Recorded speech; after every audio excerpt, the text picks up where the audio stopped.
Who wouldn't want to be Iron Man, or Ironheart for that matter? I mean, I'd rather be Spider-Man, but getting a chance to fly around the world in a billion-dollar piece of armored tech sounds like an absolute dream. The Marvel character that launched the Marvel Cinematic Universe has made appearances in video games in the past, but largely as a brawler, punching and blasting his foes into the ground. Camouflage, the studio behind 2013's Republic, takes its superhero game in a bold direction by making it exclusive to Sony's PlayStation VR. And to my surprise, they have done wonders building a fully realized, story-driven action game that makes great use of the PSVR equipment. And now, thanks to the power of virtual reality, you too can live the life of the world's most favorite billionaire playboy philanthropist.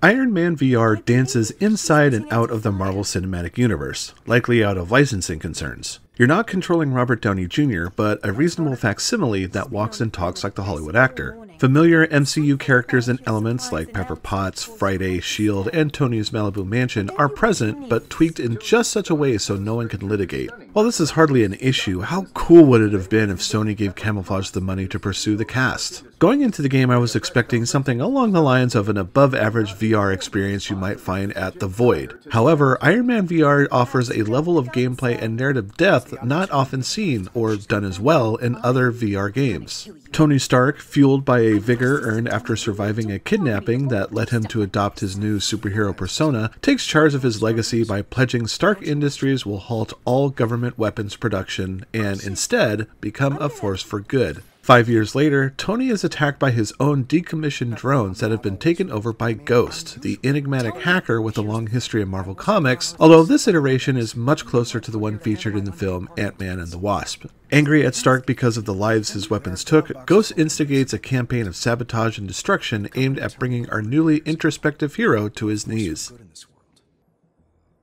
The hunt for Ghost plays out across 15 chapters that see Tony traveling to different hotspots around the world to halt the villain's plans and protect people from danger. Instead of having the player engage in one action scene after the other, Camouflage gives the story some room to breathe through quieter moments set inside his mansion and mission-critical interiors that require a more hands-on investigation. Movement during these sections is limited to teleporting to and from hotspots that lead to tables, cabinets, and virtual tabletops holding all kinds of interactive knickknacks and doodads. There's very little work the player is responsible for besides the occasional bit of interaction, like pushing a button or punching a panel, as these areas are often reserved for delivering exposition. Tony's Mansion, on the other hand, is one of a few in-game spaces that receive a lot of time and attention because there's so many things to touch, grab, throw, and push around. I've grown to appreciate the respite in the mansion because when the shooting starts, there is little time for goofing around.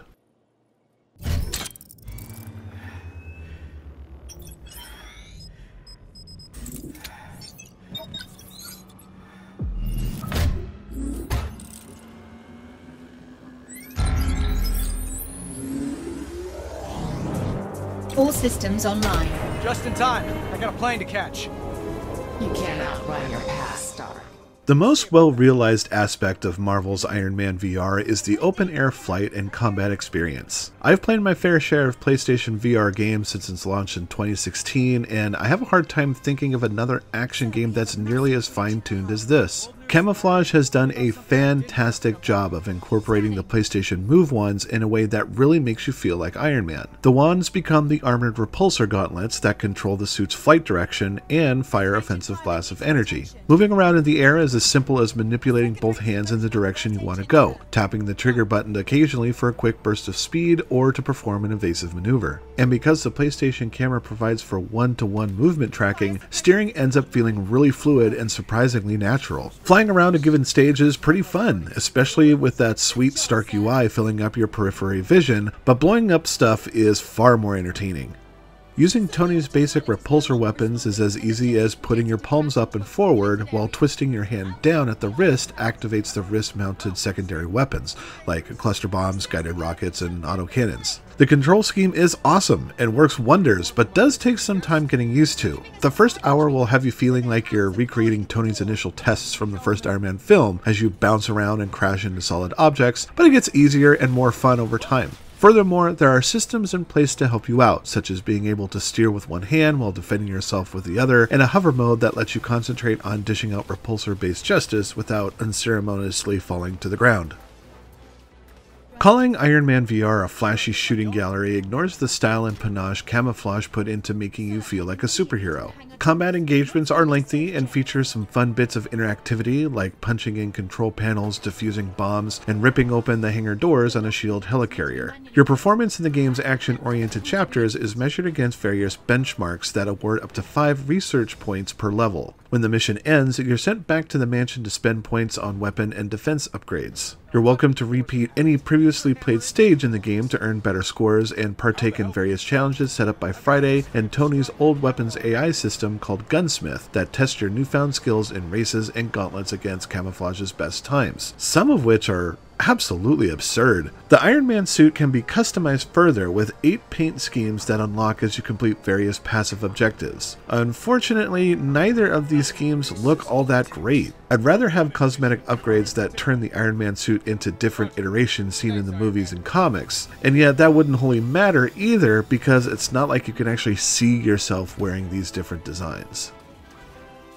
From a technical standpoint, Marvel's Iron Man VR runs like a dream and stands as one of the best looking PSVR games available on the platform. Environments show detail, as do the character models that, like Tony, show some connection to their MCU counterparts. The screen door effect that comes up frequently in VR games on this particular platform is barely noticeable. I'm sure it looked fantastic on PC-enabled VR headsets, but for the PlayStation 4, this is probably one of the more better performing titles. Adding to that is the excellent tracking of the PlayStation camera, which outside of a few minor incidents, had no problem keeping up with my constantly moving head and hands. So many VR games are strict about the player staying within a very specific space before the out of play area warning pops up, but this was never a problem. Great as all of this is, there is a big caveat. Iron Man VR suffers from an overabundance of lengthy load screens that are an absolute pain to sit through. The game loads on startup, it loads when starting off from checkpoints, and has to load every scene transition.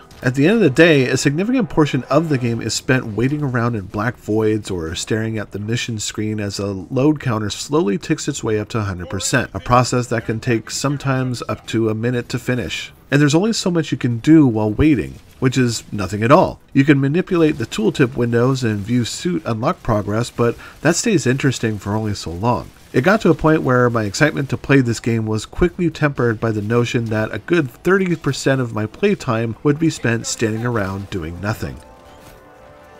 Even with these painful loading issues, Marvel's Iron Man VR is a great technical showpiece for the PlayStation VR.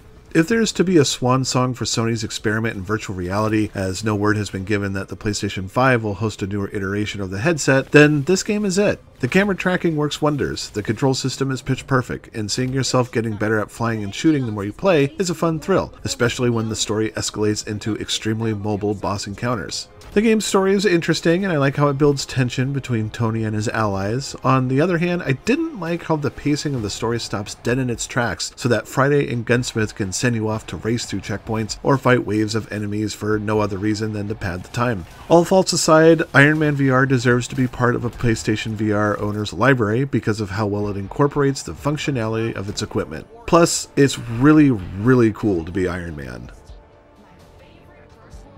DarkStation gives Marvel's Iron Man VR 4 stars.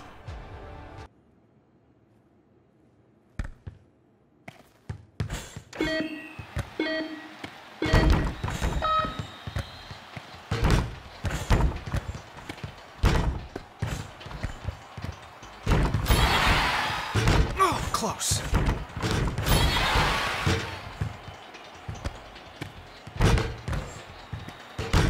Of course I do well when no one's watching.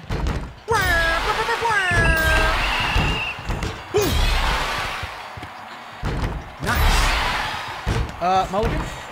Oh, whoops! I should get a trophy for this.